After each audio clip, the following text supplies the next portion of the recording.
One wrong turn, and Asher found his maid crying in a dunghill with her daughter, a moment that felt less like coincidence and more like a calling.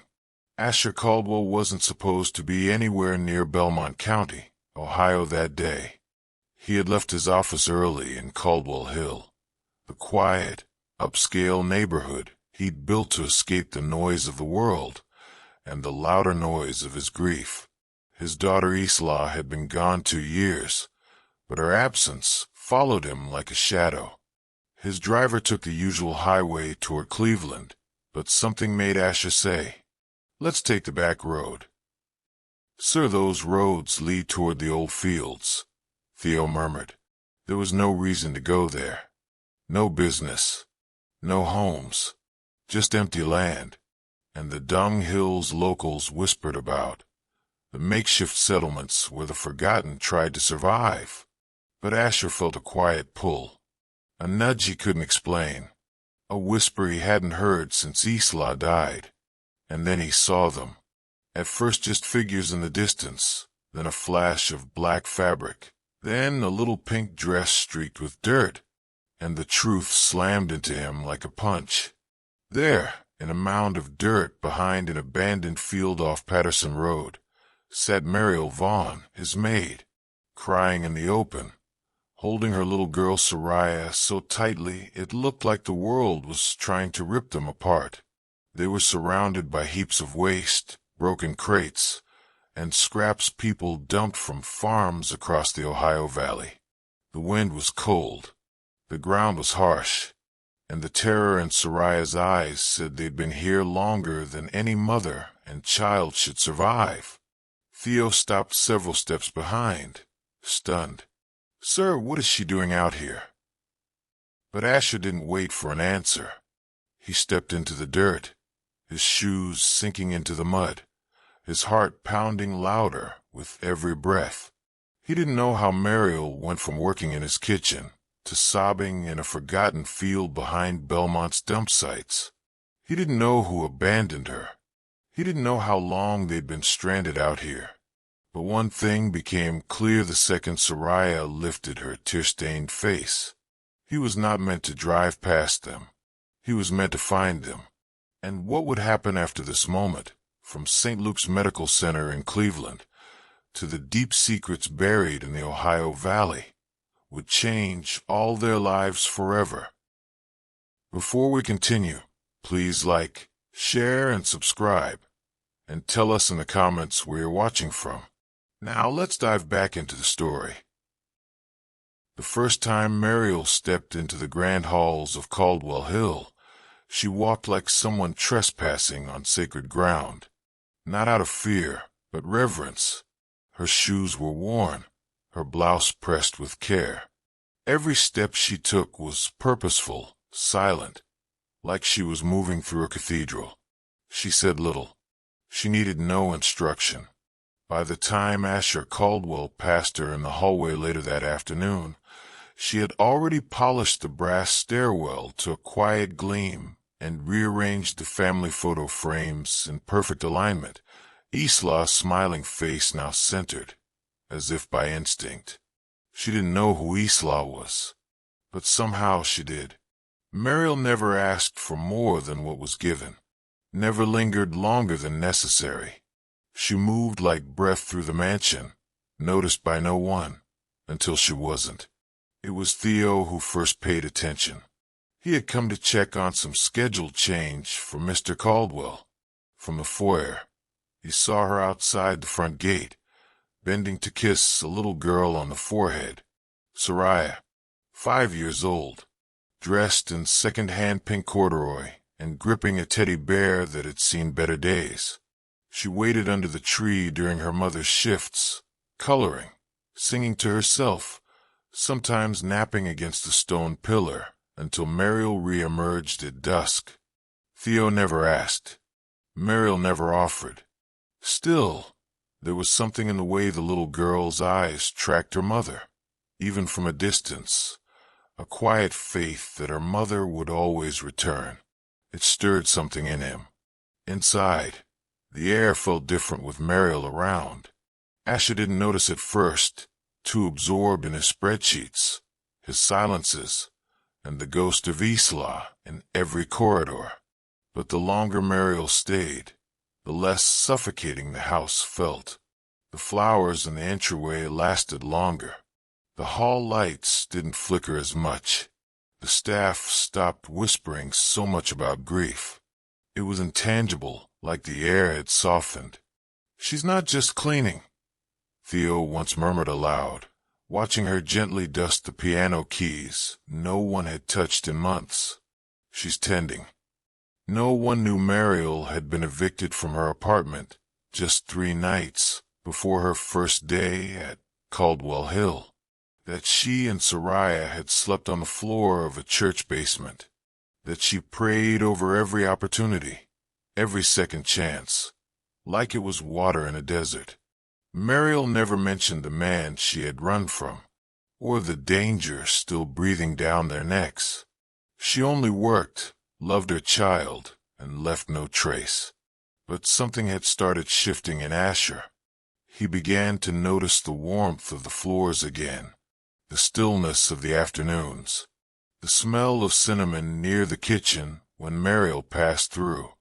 He didn't know it yet, but her presence was a quiet mercy, a whisper from God in a language he had forgotten.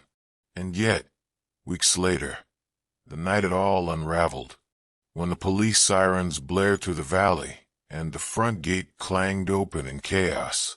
Why had Soraya clung to Mariel like the world was ending? And what had Mariel known or feared all along? The stench of rot and soot clung to the December air as Asher stepped deeper into the settlement. Theo had warned him, told him the conditions were worse than he'd imagined, but no briefing could prepare him for the sight of her. Mariel Vaughn, curled against a makeshift tarp, shielding her daughter from wind and judgment. Her once pressed blouse hung in tatters. Her eyes didn't beg, they braced. Then a movement. Soraya stirred in her mother's arms, blinking up at the man in the black overcoat. For a moment she stared, and then slowly, with the trembling instinct of a child who still dared to hope, she reached for him. Tiny fingers. Asher hesitated, but something beyond logic moved him forward. He knelt in the mud, $2, 000 shoes forgotten, and scooped her gently into his arms. She didn't flinch. She only looked up at him, her voice as soft as mist. "Please don't leave us." Mariel surged forward. "No, wait, don't take her, please." Her voice cracked between panic and pride. "We're fine. We don't need your help." But Asher didn't move away.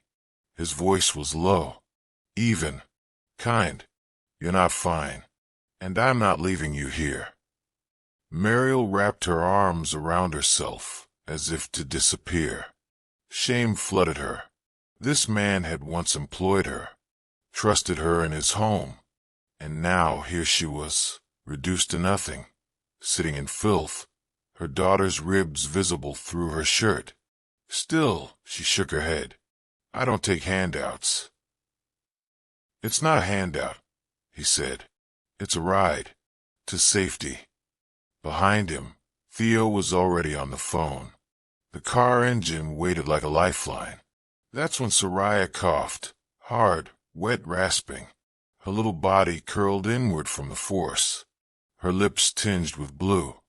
Mariel froze. "Something's wrong," Asher said, already moving. They sped through the frozen roads toward Cleveland, street lights blinking past like silent witnesses. Mariel sat stiff in the back seat, her arms around Soraya, her soul unraveling by the second.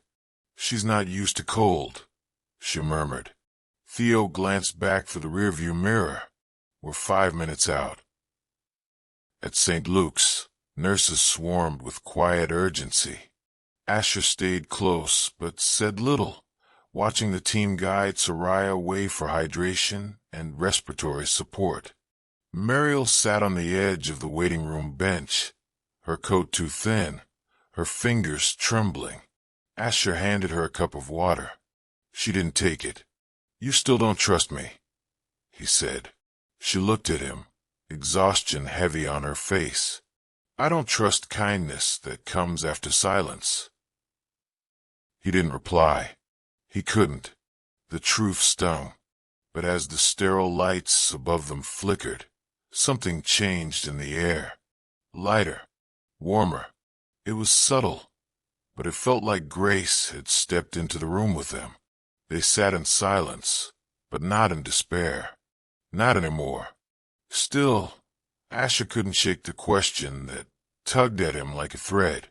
What was Mariel so afraid of? And why did help seem more dangerous to her than the Dunghill? The hallway outside Soraya's room pulsed with fluorescent light and low murmurs. Asher stood with arms crossed, unmoving, while a nurse approached him cautiously, clipboard in hand, eyes wary. "Mr. Caldwell," she began, "we need to understand the relationship. Are you the child's guardian?" "No," he answered calmly, "but I brought her in. She was severely dehydrated." "And the woman?" "Mariel Vaughn." "She worked for me," he said, briefly. Another nurse passed by and shot Mariel a sideways glance. Whispers bloomed. One called someone from Children's Services. Mariel sat in the corner, her posture curled into itself like a wilted flower. She hadn't spoken since the doctor said Soraya was stable, but at risk if exposed to the elements again. Then the door opened. A tall, square-faced woman entered with a badge clipped to her sweater. "Social worker." "Are you the mother?" she asked, already scribbling. Mariel nodded, standing instinctively. "You left your child unsupervised?" "No, never. I was working," Mariel said quickly. She waited outside. "I checked on her every hour." The woman sighed, flipping her notebook. "You knowingly brought her into a dangerous living condition. That's neglect, Miss Vaughn." The words hit like a whip. Mariel's lips parted, but nothing came. She collapsed into the chair like the air had been pulled from her lungs. Then came the sound of a child's voice, thin but unshaken. She tried so hard. Everyone turned. Soraya stood in the doorway, feline taped gently to her hand. She looked pale but firm. "She never let me go hungry. She sang to me when we were cold. She cleaned other people's houses so we could eat." Her voice trembled now. "She didn't leave me. She was always nearby." Silence fell like a snowfall. Even the social worker hesitated. Theo stepped into the hallway, catching Asher's gaze. They moved aside. "This could blow up," Theo murmured. "You show up at a hospital with a woman and child from a settlement, and now you're emotionally involved. If this gets out, the press will ask questions. Ugly ones." Asher stared at the linoleum floor, jaw tight. "You think I should walk away?" "I think you should be sure." But something deeper stirred in him. Not pity. Not guilt. Truth. Later that night, Mariel sat alone in the hospital chapel. The light through the stained glass wrapped her in pale gold. She didn't hear Asher come in. "I know," he said gently. "There's more you're not saying." She didn't look up. "My last employer," she whispered. "He cornered me. Said if I didn't make myself useful, I'd be replaced." Asher's fists clenched. "I refused. Next day I was gone. Locked out. No warning. Just gone." Her voice cracked. "And I didn't have time to explain to Soraya. I just ran." He looked at her then, really looked. She wasn't irresponsible. She was brave. She had sacrificed safety for dignity, silence for survival. Hope scared him, because believing again meant risking heartbreak. He turned back toward the hallway, where Soraya slept peacefully. What if this, Mariel, was the one person he was meant to help. And what if he failed her too? The snow had thickened by morning. Cleveland was buried in silence, the kind that presses against the glass and forces stillness. Inside the hospital's family lounge, a gentle light warmed the corners. Asher found Mariel staring out the window, her arms wrapped around her knees. "I didn't know how to tell anyone," she said without prompting. Her voice was raw, stripped of armor. One thing fell apart, then another. "I kept thinking if I just worked harder, stayed quiet, didn't complain, things would fix themselves." He sat beside her, saying nothing. "My husband died when Soraya was 3, hit by a delivery truck on his way to the night shift." She blinked fast. "We had no savings. The rent kept rising. I sold furniture, took on more houses, but it wasn't enough." She wiped her face, but the tears kept falling. "One day, we came home and the locks were changed. No warning, just gone."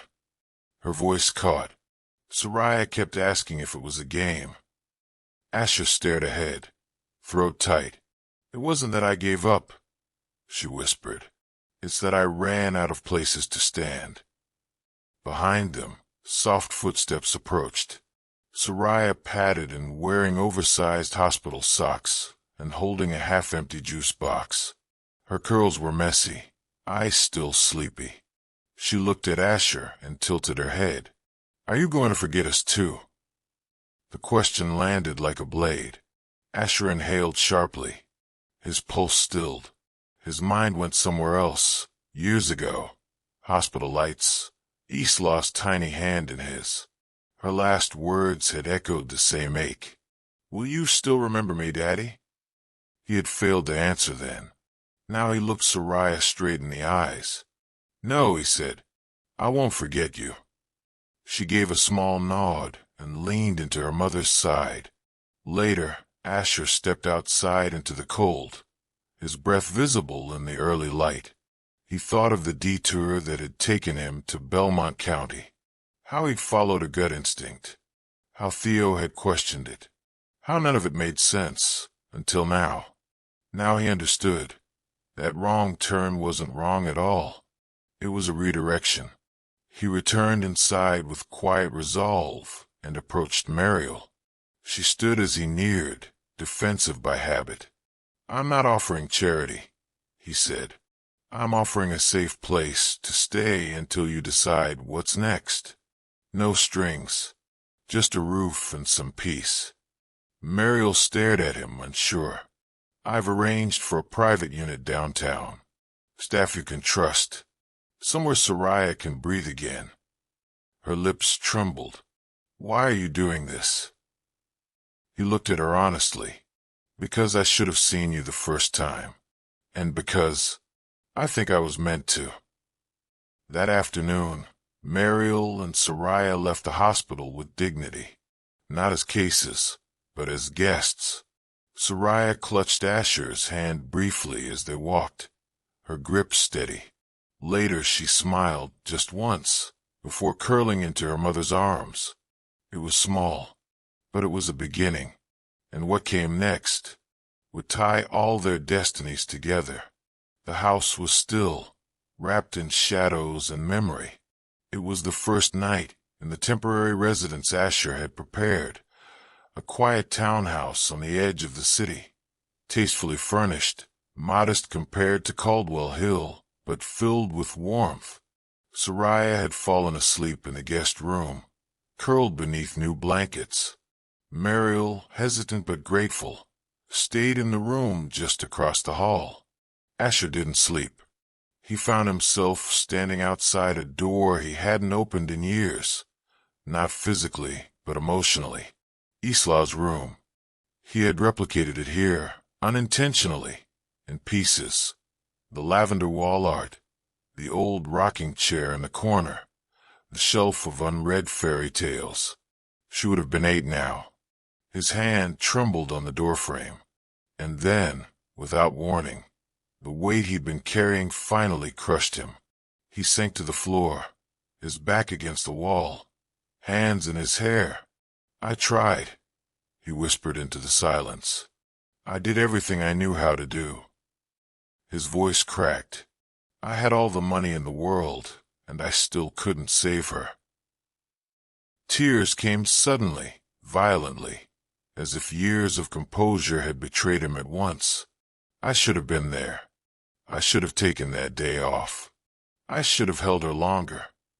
His voice disappeared. From the hallway, unseen, Mariel stood frozen. She hadn't meant to hear. She had only been checking on Soraya. But the sound of grief, real, guttural grief, had drawn her in like a magnet. And in that moment she saw it. Beneath the wealth, the armor, the suit and control, Asher Caldwell was just as broken as she was. She moved quietly, kneeling beside him without speaking. He didn't look up. Didn't need to. Her hand reached for his, not in pity, but in solidarity. "You loved her deeply," Mariel said, barely audible. "That's not something to hide." He looked at her then, his face streaked with tears. "I haven't prayed since the day she died," he admitted. "Not once. I couldn't. I didn't know how to talk to a God who let my daughter die." Mariel didn't argue. She didn't preach. She just whispered, "Maybe today try again." Asher swallowed, his throat thick with emotion. He lowered his head. His voice was raw, stumbling. "God, I don't even know if you hear me. I don't know what I believe anymore. But if you're there, please help me." He paused, breath shaking. "Help them. Help me not fail again." A quiet stillness settled over the room, not the cold kind, but the kind that wraps around you like a warm coat. For the first time, he prayed, and it didn't feel like God was far. Across the hall, Soraya peeked out from the doorway, holding her teddy bear. She didn't understand the pain in the room, but she understood the peace that followed. She smiled, and just like that something shifted. But God wasn't finished yet. The real miracle was coming. It began with a single phone call. Mariel was folding blankets in the quiet of the morning, sunlight pooling through the window, when her cell buzzed, a number she didn't recognize.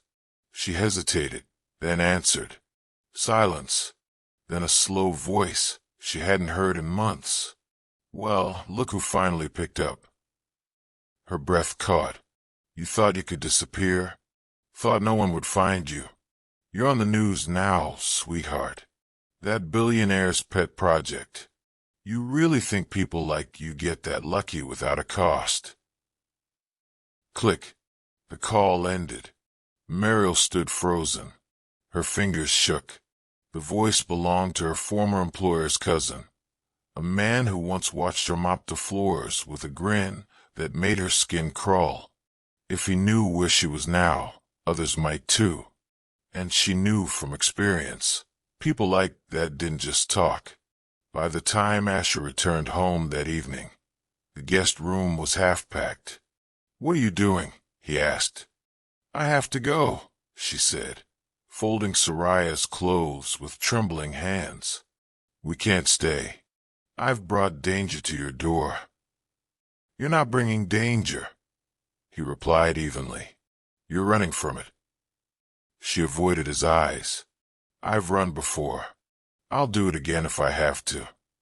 "But she won't survive that," he said gently, nodding toward Soraya's room. Just then, the little girl appeared in the doorway, eyes wide. "Please, Mama, don't go. Not this time." Tears welled in Mariel's eyes. "We won't let anything happen to you," Asher said. "Not while you're under my roof." A pause passed, then a breath, then surrender. The next morning, they returned to Belmont County. Theo stayed back to monitor any potential threats, but Asher insisted on going, not just for protection, but because something in him needed to see it again. The place where their stories collided, where everything changed. The air around the Dunghill settlement was different now. Cold, still, but not lifeless. The tarp Mariel once called home flapped gently in the wind. A few personal items remained. A photo of Soraya, a worn Bible, a tattered scarf she used to wrap her hair. As Mariel collected the last of their belongings, Asher wandered the edge of the field, and something stilled inside him. The snow had barely touched the ground here, as if held back. A hush had fallen, not irreverent. A peace settled over the field, as if heaven paused to watch. Then he felt it, a small weight crashing against him. Soraya had run across the field, arms wide, leaping into him with a laugh that echoed through the cold. He caught her easily, smiling despite himself. She trusted him, not out of desperation, but choice. Mariel stood nearby, watching them. Her expression shifted. Not just gratitude, something heavier, something she hadn't dared to say until now. "I need to tell you something," she said softly. Asher turned.